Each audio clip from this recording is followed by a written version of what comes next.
Buenas tardes. Generalmente, los economistas nos equivocamos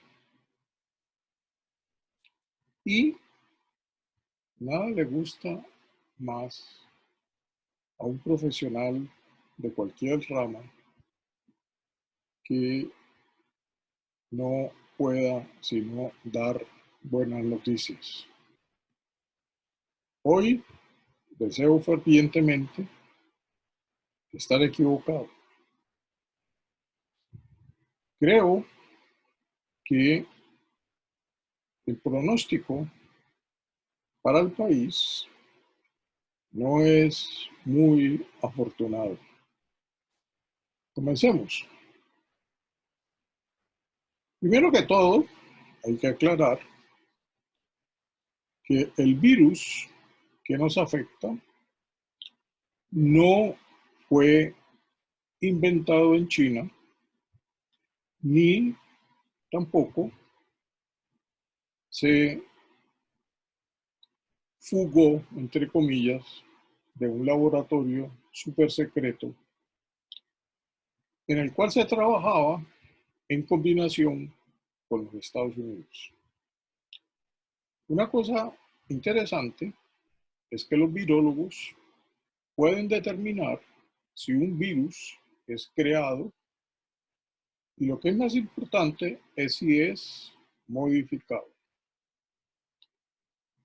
También se ha determinado que la causa de sus efectos tan letales hoy día han sido causados gracias a la colaboración del más grande depredador que existe en el planeta Tierra, o sea, nosotros. Nos hemos acostumbrado a trasladar los animales de su entorno, de su hábitat, y llevarlos por diversas razones culinarias, creencias en sus capacidades de todo tipo, desde afrodisíacas hasta su capacidad de curar enfermedades, a sitios donde se juntan y son también objeto de exóticos platos. Entonces ahí se genera la oportunidad para que este tipo de virus se pueda posteriormente esparcir en las comunidades. Veamos un par de datos. Las Naciones Unidas reconocen como países a 195 en el mundo y solamente 14 hasta ahora no presentan ningún contagio en términos del COVID-19. Ya prácticamente el mundo enfrenta una pandemia que deja muy pocos espacios sin ella y generalmente estos países son islas, islas pequeñas, países que son ante todo turísticos. Existen también algunos interrogantes sobre por qué algunas zonas del mundo presentan mayor contagio que otras. Y existen numerosas hipótesis. En un documento que le voy a enviar posteriormente esta tarde, hay un artículo bastante extenso del New York Times en el cual explican toda esta serie de dudas, como son, por ejemplo, si el calor afecta el virus negativamente o no, si el distanciamiento social es realmente la causa de no contagio, y así sucesivamente. Encontramos cosas tan interesantes que prácticamente de un país a otro, las diferencias pueden ser notables en términos de contagio. También afecta la propagación, las costumbres, las reuniones religiosas, etc. En ese sentido, tenemos mucho todavía que aprender acerca del virus y lo que hay que tener claro hasta ahora es que la única barrera que tenemos, que conocemos y sabemos que funciona, es el confinamiento. No existe todavía, a pesar de las promesas, como una reciente de Israel, no que cura la enfermedad, pero que la atenúa, o la esperanza de más de 180 proyectos de vacuna, según las últimas estadísticas. Entonces, hasta que eso no aparezca y se compruebe fehacientemente, pues repito, la única manera de evitar el contagio es el confinamiento. Tampoco es de gran alivio que algunos países, por A, B o C aspecto, presenten una alta tasa de mortalidad, como ha sucedido en Europa, a pesar de contar con sistemas de salud que generalmente se han considerado de alto nivel. Vamos al país. El presidente esta semana nos ha anunciado a los colombianos varios aspectos que impactan directamente en las vidas de nosotros, de nuestras familias y de eso que se llama la economía. Realmente, en el fondo, a pesar de los discursos vacíos, no existe ningún dilema entre salud y economía. O es una cosa o es la otra. Y cuando, en gracia de discusión, se quieren conectar, entonces los procesos no suelen ser fáciles ni expeditos. La señora vicepresidenta nos anunciaba hoy, en la mañana, que más de 30 millones de colombianos habían recibido la filantropía del Estado. Una cifra impactante, porque somos 50 millones. Por otro lado, se nos avisa que vamos a continuar en un confinamiento hasta el 25 de mayo y con algunas aperturas de ciertos sectores de la economía. Y adicionalmente, algunos aspectos a sobresaltar, a resaltar, perdón, son el caso de los niños. Hemos encontrado hoy día que los niños, según los últimos estudios, no solamente son afectados en términos de contagio, sino además, para completar, pueden ser transmisores del virus. E inclusive, si eso se complementa con una situación de ser un niño asintomático o una niña asintomática, entonces, y ahí la necesidad de proteger a los niños debidamente.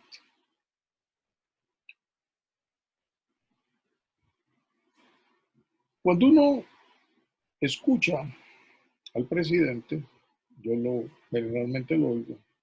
Recuerdo que el día martes nos informó que el país se estaba preparando desde enero para enfrentar la pandemia, lo cual indica un altísimo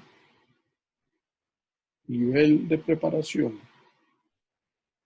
Pero al mismo tiempo, cuando uno escucha esas frases, como repito, la de los 30 millones de colombianos que han recibido la filantropía del Estado, uno empieza a encontrar como unas brechas o divergencias entre los anuncios de los mullidos sillones, de las personas que están sentadas en los mullidos sillones del Salón de Consejo de Ministros,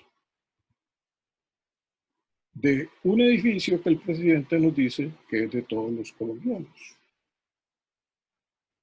Me es grato oír esa declaración. Entonces uno encuentra que el 88% del sector de salud no tiene la protección adecuada.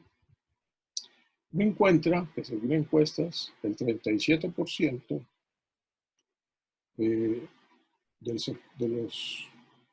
las personas vinculadas al sector salud desean renunciar. Cuando uno oye las condiciones laborales en este sector, que se caracterizan, entre otras cosas, por una similitud con otros sectores, los contratos de término breve, contratos de meses, no una contratación indefinida, ausencia de prestaciones sociales, más para sumar también las agresiones que solemos hacer con alguno de estos servidores. También uno escucha que la infraestructura del sector salud no presenta tampoco la dotación que uno podría esperar por haber comenzado, según el presidente, desde enero a prepararnos para la pandemia. La primera persona contagiada a Colombia llegó del exterior, venía de Italia, una señora, y creo, si la memoria no me falla, llegó el 6 de marzo. O sea, ya teníamos 2 meses de adelanto en la preparación contra la epidemia. En segundo lugar, hoy la vicepresidenta nos manifestó, palabras más, palabras menos, que no fuéramos atenidos, que no estuviéramos siempre pensando que el gobierno tenía que darnos la mano. Coloquialmente los colombianos le decimos atenido a alguien que espera que los dioses lo favorezcan o que alguien le tienda la mano siempre frente a alguna dificultad. Pero la mejor radiografía que ustedes pueden encontrar es el Hospital San Francisco de Asís en Quito. Siempre les he manifestado que el Chocó, en nuestro Haití, toda su dimensión. Y les voy a mencionar algunas cifras. El hospital tiene 230 trabajadores y en este momento no hay sino 35 laborando. A estas personas les deben, en primer lugar, varios meses de salarios. No cuentan con la infraestructura necesaria para proveer servicio. Y tal como ocurre en los Estados Unidos o en otros países, si el contagio se propaga aceleradamente, y eso no sería de extrañar, entonces tendríamos un verdadero holocausto.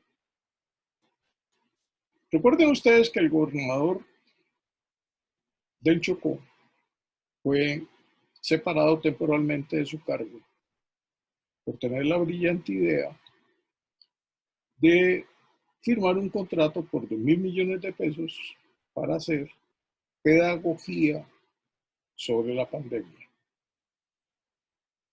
Adicionalmente, la gobernación manifiesta haber girado 500 millones de pesos para compra de insumos, tanto para el personal como para el funcionamiento del hospital.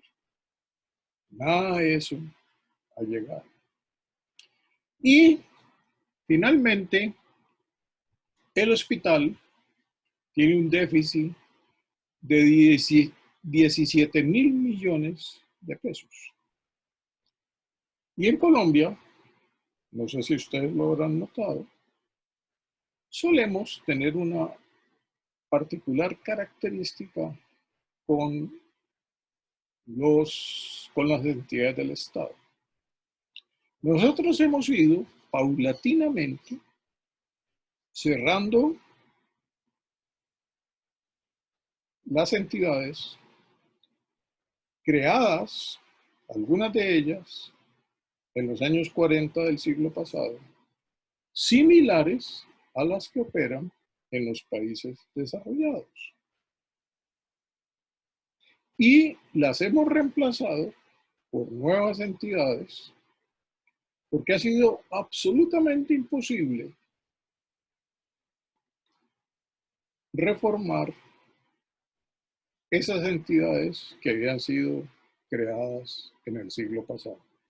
El mejor ejemplo de todos es lo que algunos, sus padres, sus abuelos, conocieron como el Seguro Social.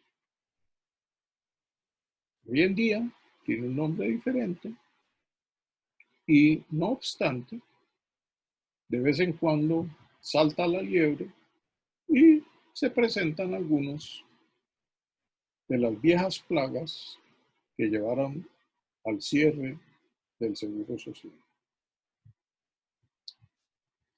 Este hospital ha sufrido el mismo proceso.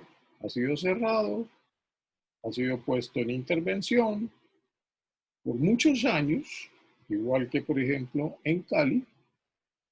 Cuando se vuelve a entregar al ente territorial, vuelve a lo mismo, entre otras cosas, porque nunca se le hace la reparación, entre comillas, que es necesaria. Pero veamos algunos datos que son interesantes sobre el Chocó y me van a excusar que mire mis notas que les voy a enviar.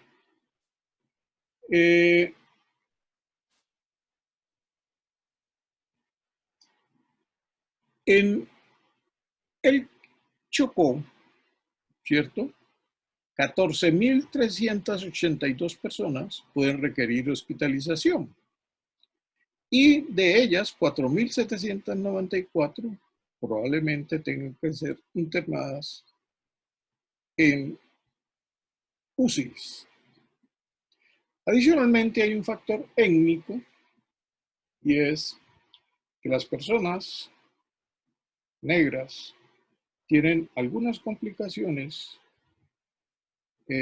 adicionales que provienen por factores genéticos. No estoy hablando de ningún tipo de inferioridad, sino que al igual que otras razas o etnias, cada una de ellas suele tener a veces alguna ventaja o alguna desventaja. Entonces, las personas negras tienen algunos problemas adicionales genéticos que pueden afectar negativamente el contagio del coronavirus. Y el Chocó tendría que tener alrededor de 9.826 camas de UCI. En este momento tiene un número inferior a 10 o ligeramente superior a 10 en el sector privado. Lo cual sabemos no es precisamente los sitios donde la población de pocos ingresos o los vulnerables pueden asistir. De tal manera que estamos a puertas de una grave crisis de salud, porque hay 293 personas esperando el resultado de los exámenes y Quibdó tiene solamente 27 camas, creo que estaba equivocado, de las cuales solo 11 están hoy en día libres. Entonces, los médicos tendrían que tomar la decisión, igual que en otros países como los Estados Unidos, la misma Europa, quién vive, quién muere. Bueno, entonces, cuando ustedes vean eso, se podrán dar cuenta que estamos en serios problemas. Y ese es un ejemplo típico de lo que puede ocurrir en una de las regiones donde tradicionalmente siempre la presentamos como algo de lo que hay que hacer, de lo que hay que, entre comillas, reparar. Y como si todo lo anterior fuera poco, pues sabemos que el Chocó ha sido una de las áreas del país más damnificadas por la guerra en Colombia. Sigue siendo damnificada por la guerra.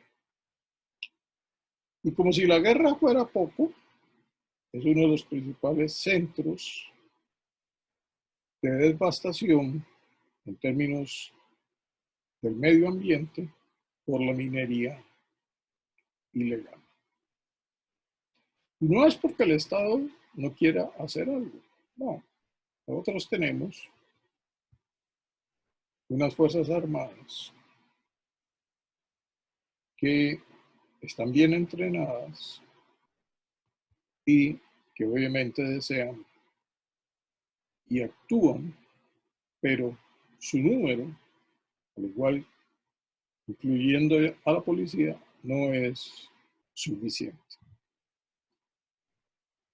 En la emergencia económica que el señor presidente tomó la decisión ayer de anunciarlos y que se va a ejecutar en el lapso de un mes, hay unos aspectos que son sumamente interesantes. Ayer tuve la oportunidad de oír al director del Departamento Nacional de Planeación, cariñosamente conocido en los medios del alto gobierno como el niño o la criatura. Una de sus características es ser muy locuaz y habla a una velocidad impresionante. Fuera de esas cualidades, lo que me impacta es las cifras que lanzan acompañadas de unos términos que suenan muy bien. Por ejemplo, vamos a corregir la injusticia en el caso del IVA.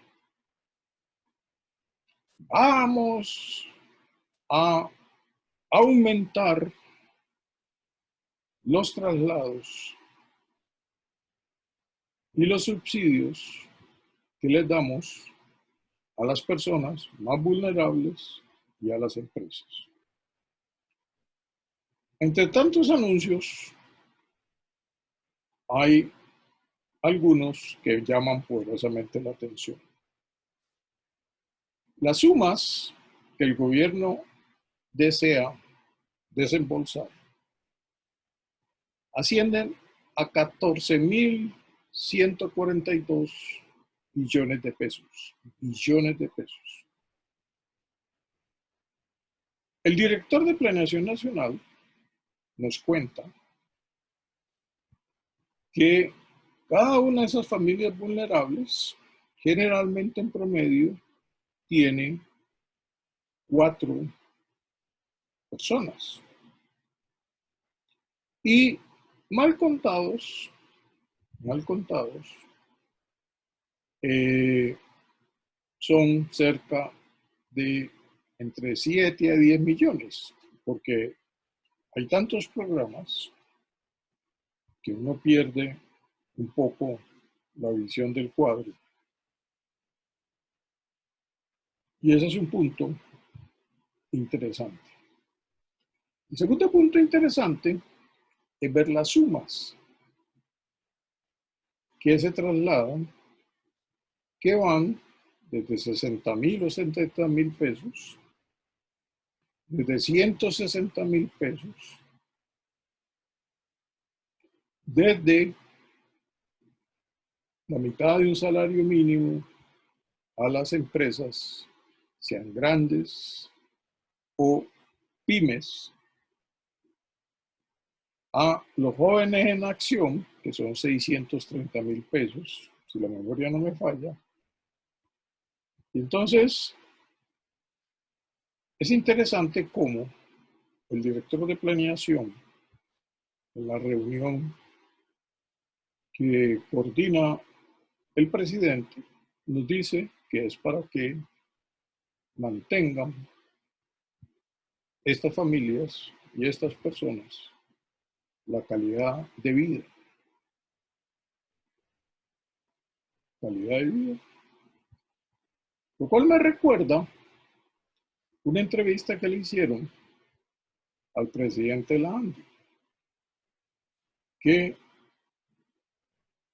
para infortunio mío recuerdo que fue director del Departamento de Prosperidad Social. Y muy tieso y muy majo dijo que las sociedades están creadas para que el hombre trabaje. Pues no sé si eso será fruto de alguna lectura. Y recuerdo, ganarás el pan con el sudor de tu frente.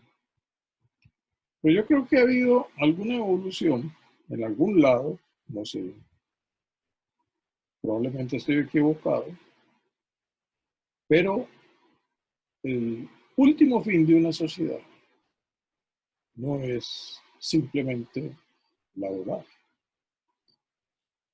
Porque a la par que hemos hecho como humanidad unas revoluciones tecnológicas, hemos también desarrollado, por ejemplo, las artes, por ejemplo, diversos espacios lúdicos, porque, por ejemplo, algo nos distingue de los animales. Entonces, pues recordarnos que la sociedad es simplemente para trabajar y de paso decirnos que pues hay que volver a trabajar lo más pronto posible. El viejo dilema, salud o economía, pues para lo otro está la filantropía del Estado, a la cual se añade las devoluciones que hacen las empresas. Entonces, cabe la pregunta, aparte de decir que eso está muy bien, la filantropía, el ocuparnos por la suerte de los demás, oír a la vicepresidenta diciendo que no seamos atenidos, oír a la vicepresidenta diciendo que es hora de que ojalá las empresas aumente 10 veces sus ganancias para que algo les sea transferido a sus empleados. Son frases que el confinamiento ha producido en abundancia.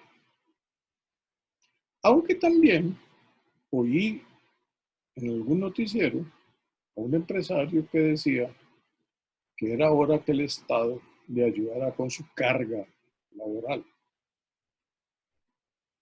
Pues, siempre entendí que un gran avance es considerar a los empleados, a los trabajadores, como personas, como seres humanos, que nos ayudan a obtener ganancias y obviamente a otros aspectos adicionales en la sociedad. Pero lo más interesante de esto es mirar cómo nos podemos comparar con otros países, no Europa o los Estados Unidos, sino es el gran esfuerzo que el presidente nos dijo ayer, al final de su interesante intervención, donde nos advirtió, en primer lugar, que todas estas acciones del Estado no tenían en ningún momento, jamás, ningún trasfondo político o partidista. Yo siempre había creído, errores en mi formación, que uno llega al poder, en primer lugar, porque tiene derecho, y el centro democrático tenía el derecho, ¿por qué no?, de llegar al poder, así fuera, con un presidente designado a lo que los mexicanos llaman el dedazo. Está bien. Y probablemente somos un país afortunado porque tenemos dos presidentes. Entre otras cosas, yo creo que estoy listo para irme más allá. Cuando escuché, cuando leí al presidente eterno manifestar que el Estado debería subsidiar las nóminas. Me dije, ya no me falta nada por ver. El presidente eterno quiere decir, en otras palabras, que ha dado un giro de 180 grados a la teoría monetarista moderna, ver para creer. Y como dice un disco cubano, de la trova cubana, llegó el comandante y mandó a parar. De hecho, pues ahí tenemos el 40% para todos los empleados, sea una empresa grande hasta la más pequeña de las empresas, con unos requisitos muy sencillos. Rememorando mis viejas notas de política fiscal,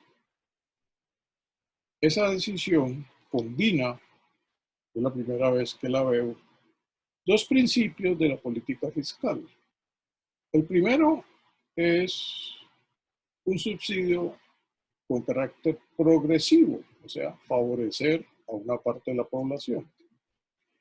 Y otra parte, porque es lo que yo he podido entender frente a tantos anuncios y tan diferentes contenidos, que al final al presidente de la empresa o al gerente de la empresa le van a dar también sus 340,000 pesitos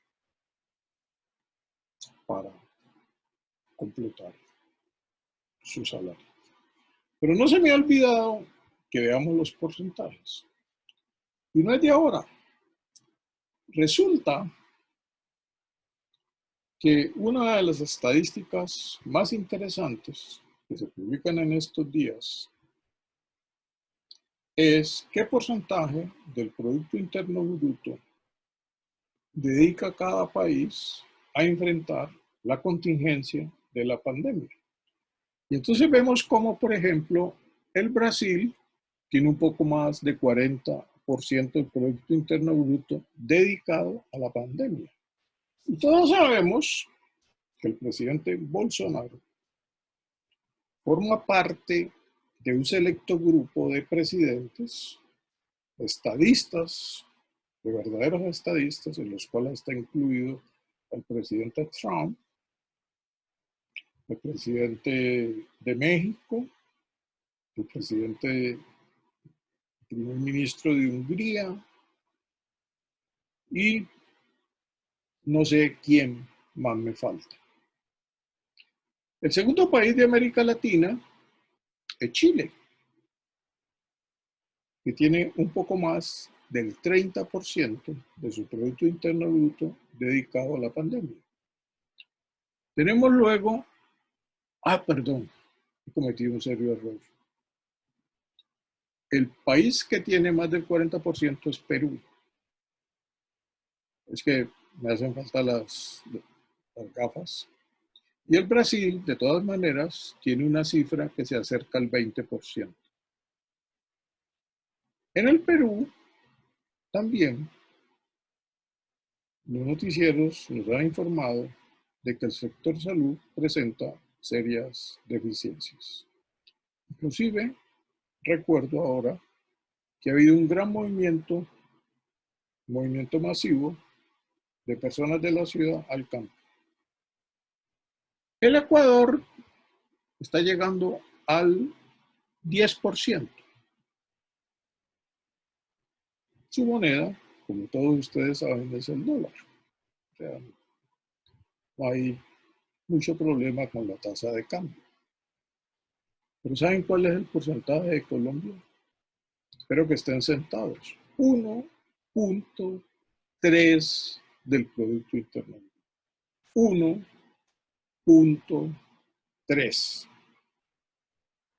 El presidente nos decía ayer, nuevamente advirtiéndonos que estas son decisiones técnicas que no tienen nada que ver con política, que no tienen nada que ver con ideologías. Nos decía que pues la filantropía del Estado no puede más porque tenemos problemas fiscales.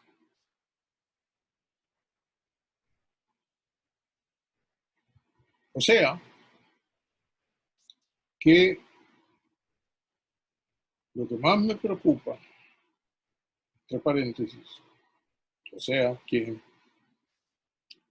lo que pretendemos al final es volver a la normalidad. ¿Cuál normalidad? Y entonces ahí empato con la economía del 90%, que está incluido en un largo artículo de la revista The Economist, donde recuerdo que el artículo comienza diciendo que si una economía está funcionando al 90%, pues no es que sea malo, pero tiene en su interior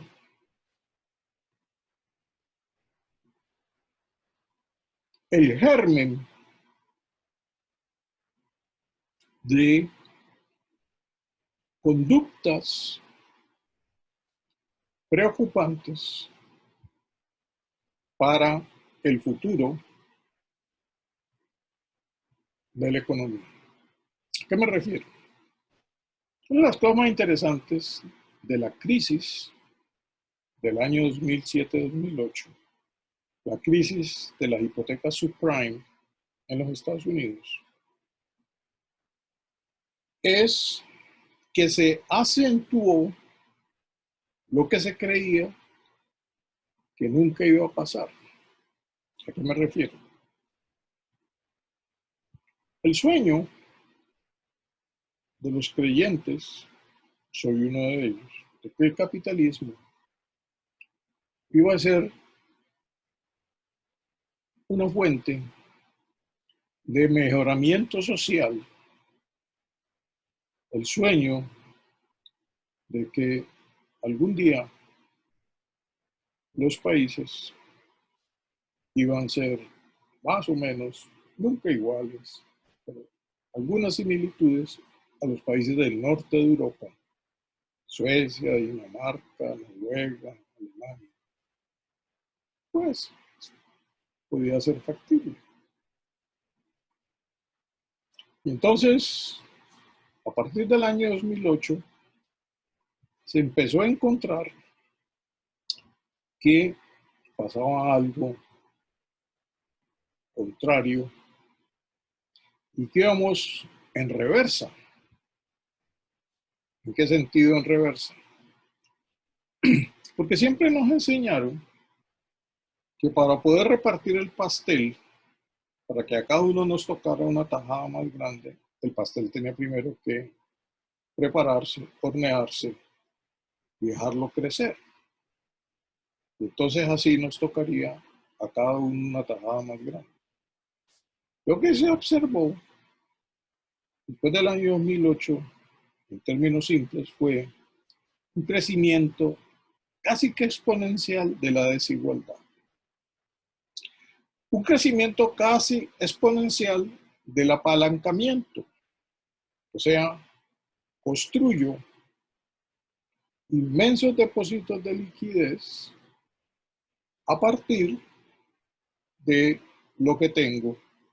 Y entonces es como si tuviera una garrocha para saltar cada vez más alto. Y asistimos a un proceso de concentración oligopólica en los mercados impresionante. Eso per se no tiene nada negativo. Lo que sí suele ocurrir es que tiene un efecto colateral negativo cuando ese efecto de concentración representa simultáneamente un gran poder de mercado de una parte y un gran poder de codirección del Estado. Más exactamente, cuando ese gran poder que se origina en la concentración, donde los mercados son dirigidos y el Estado queda prácticamente con los brazos cruzados para enfrentarlos a los oligopolios. Y entonces hemos llegado a lo que sucede hoy en día en Colombia. Y ahí es donde espero estar profundamente equivocado. Nada me gustaría más que presentar excusas más adelante si todavía estoy por aquí. Todos ustedes han escuchado que supuestamente, lo cual no es cierto, el gobierno y el Banco de la República han irrigado ríos, verdaderos amazonas, de liquidez a la economía. Y que entonces,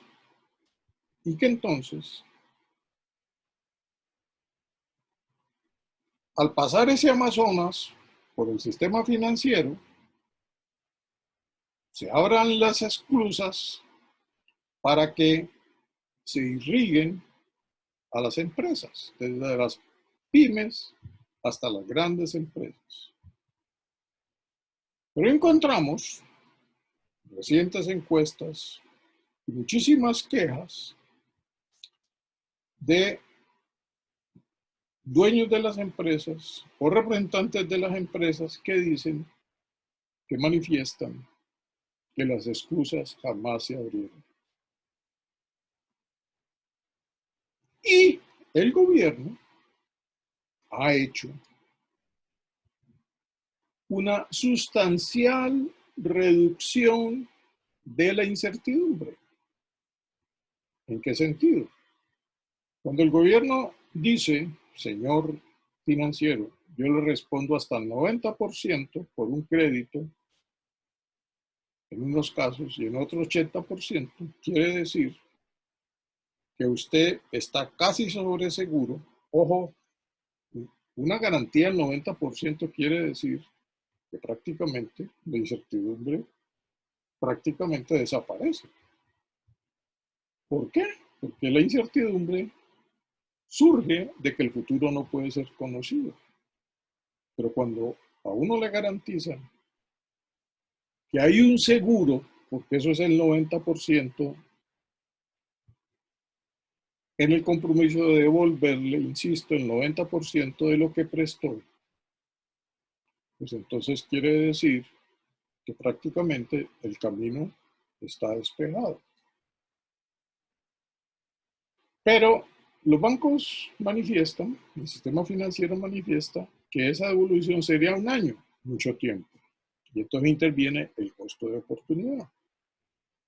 Adicionalmente, ¿qué es lo que han hecho los bancos? Y aquí es donde quiero, insisto, en estar equivocado. ¿Qué han hecho los bancos? Han hecho una maniobra, unas maniobras dignas de un jugador ruso, de esos grandes campeones rusos de ajedrez. Primero, han otorgado nuevos plazos,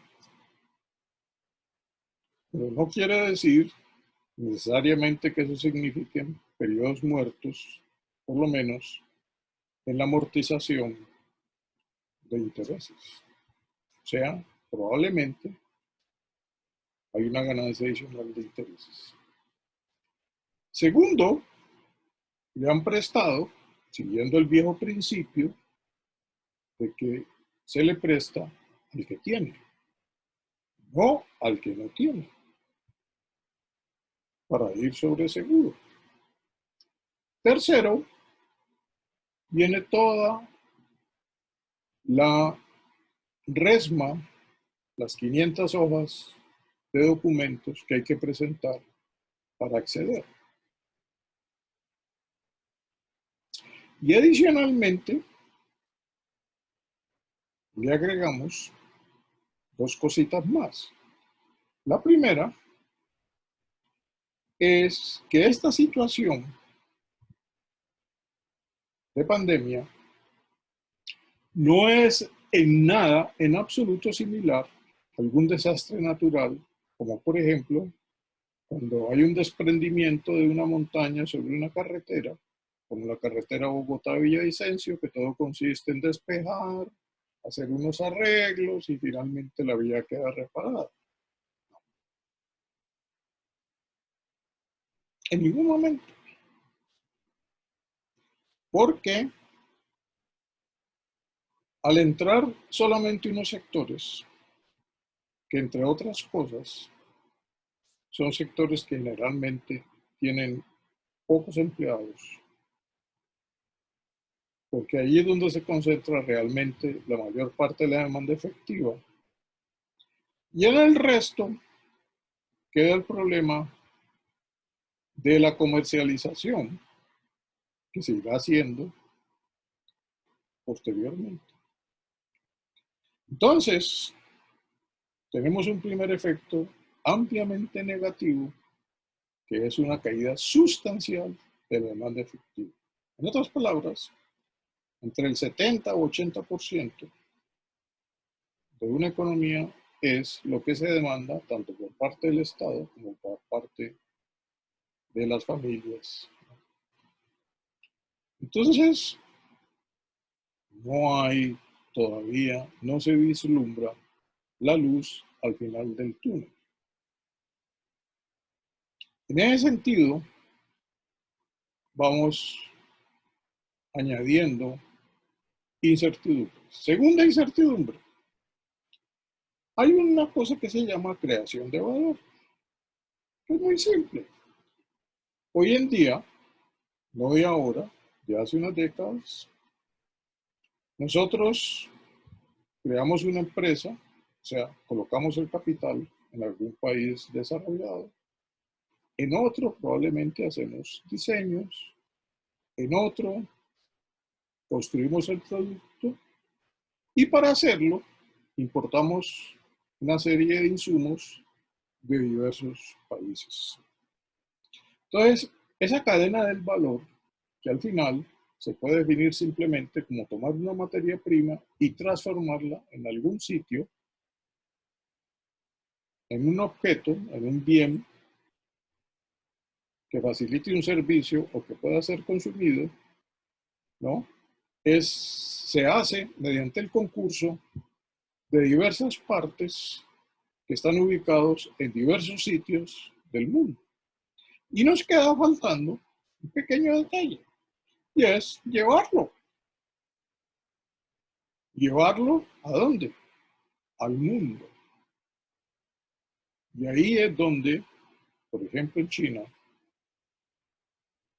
si alguna vez se ocupan de eso, miran los videos, podrán ver que hay unas verdaderas ciudades llenas de containers, grandes extensiones, en donde se embarcan estos bienes y se llevan a sitios como el puerto de Colón en Panamá, donde se reparten, y a otros sitios del mundo, Estados Unidos, Europa, etc.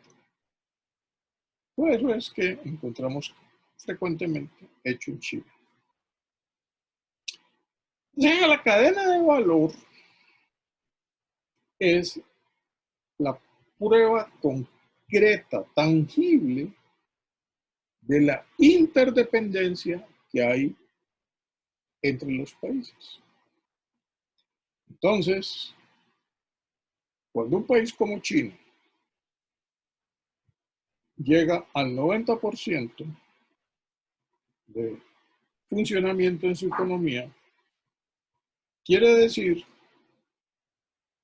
que no estamos bien, a pesar de esa cifra que nos dice 90%, y entonces uno pregunta, nos quedó faltando el centavo. Es grave. Otro problema adicional, y ese sí es de Latinoamérica. Hoy salió la noticia que un estudio reciente de la CEPAL y la OCDE, pues recuerdo entre otras cosas que el presidente Duque no quería, y ahora resulta que ya somos miembros, tiene una diferencia de ingresos tributarios de 11 puntos, América Latina en promedio, con relación al promedio de los países que forman parte del Club de Países Ricos, que es como se denomina la OCDE. El viejo problema. Ningún país puede ser fuerte si no le quita a los que tienen. Eso es sencillo. Y acabamos de completar las malas noticias. Nuestro país, que ha iniciado un proceso de apertura inteligente, y ahora es que sabemos de dónde salen esos nombres, como apertura inteligente, eh, la forma como se comunica el Estado, ¿no? Ahora sabemos un poquito más sobre la agencia de comunicaciones que hizo la campaña del no, muy eficiente.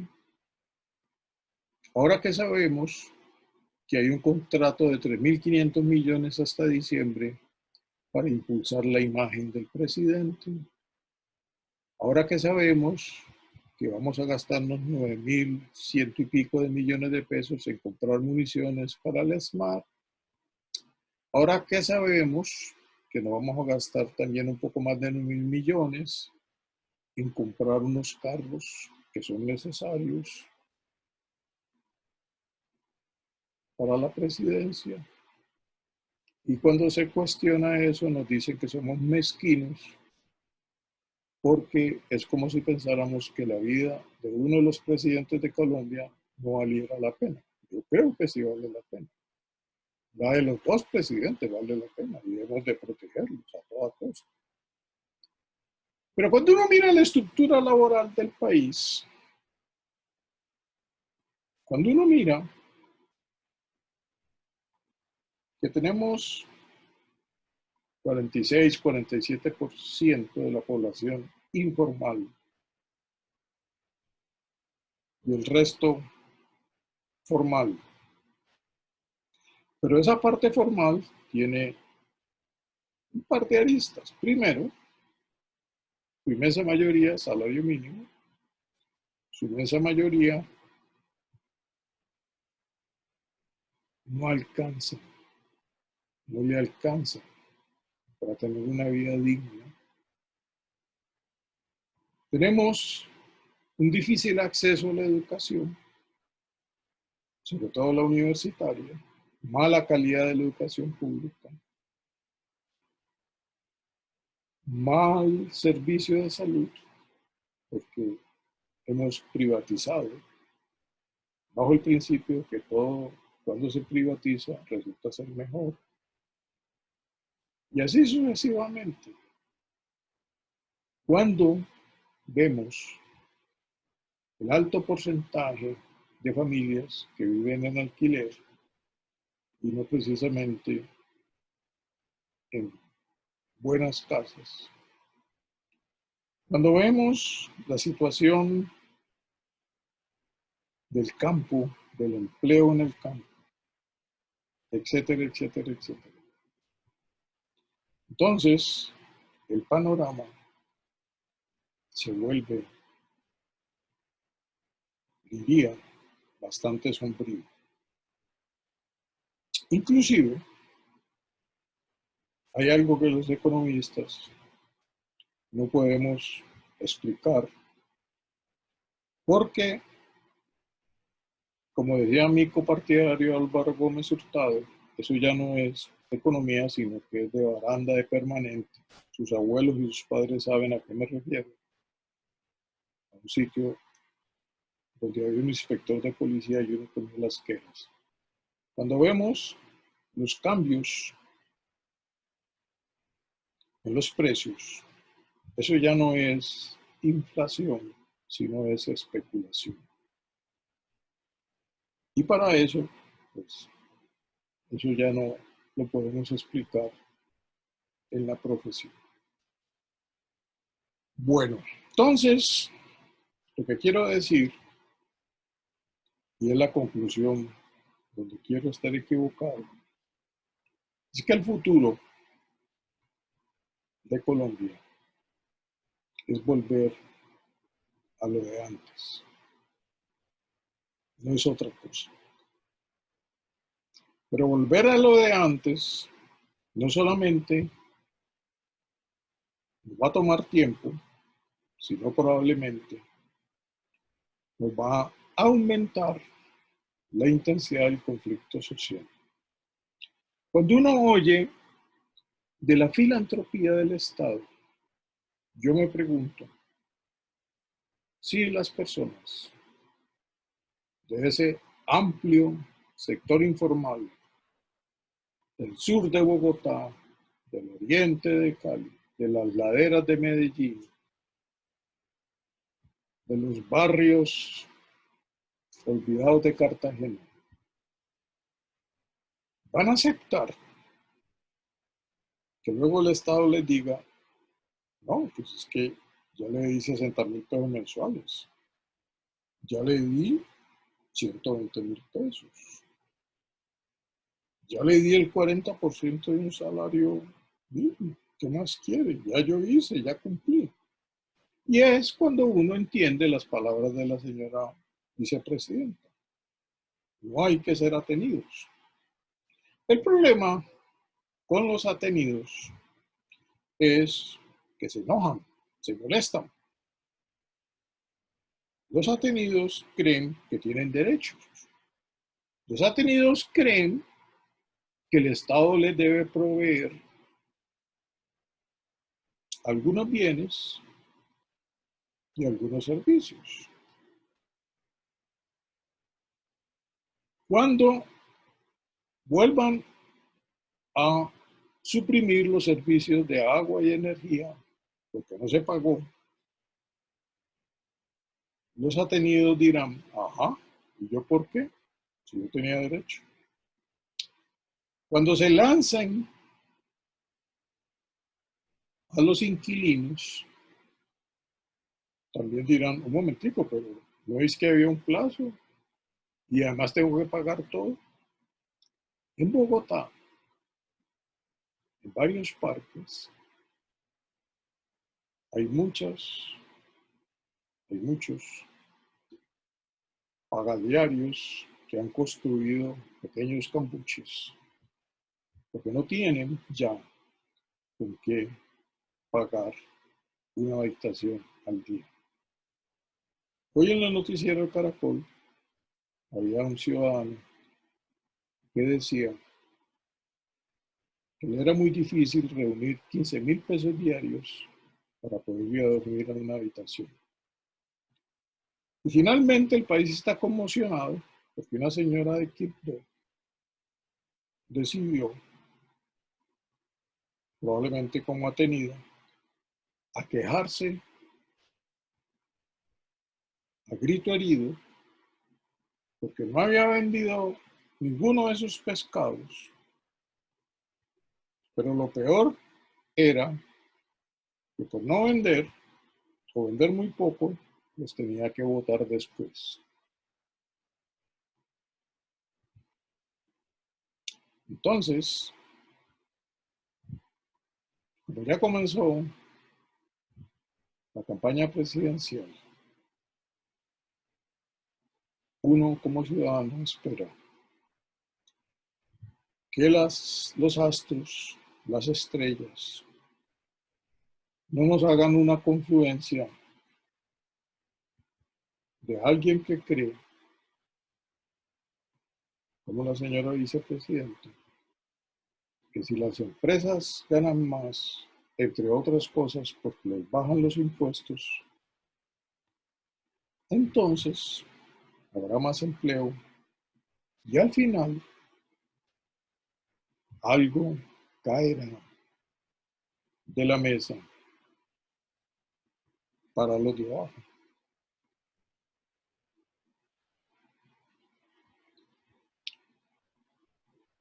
Repito, espero estar equivocado. Les aconsejo que lean lo que les voy a enviar posteriormente. Es un poco extenso, pero me he tomado el trabajo de copiar algunos artículos y en otros indicar los links porque los considero pertinentes para ustedes. Adicionalmente, como siempre, espero que se empiecen a enterar en qué mundo van a vivir. Y termino con esto. Lo único que uno puede reclamar como positivo de esta época es que ustedes, y no porque nadie se hubiera propuesto, o probablemente los dioses sí, están asistiendo a la mejor clase, a la mejor clase que no se dicta ni en Harvard, que no se dicta en Cambridge, que no se edita en la Sorbonne, la mejor clase sobre política económica, la mejor clase sobre política pública y la mejor clase de qué es lo que se debería hacer y qué es lo que no se debe de hacer en la profesión cuando uno tiene en sus manos la responsabilidad de pensar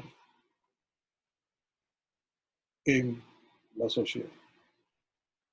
Adicionalmente, esto no solamente es para los economistas. A los de la segunda línea, administradores, contadores, todas las profesiones, jamás podrán recibir una mejor clase sobre cómo debería ser la gestión de las organizaciones privadas y de las organizaciones públicas para la construcción, primero, de un Estado fuerte y soberano, y segundo, para contribuir al crecimiento de la riqueza de nuestro país. Muchas gracias.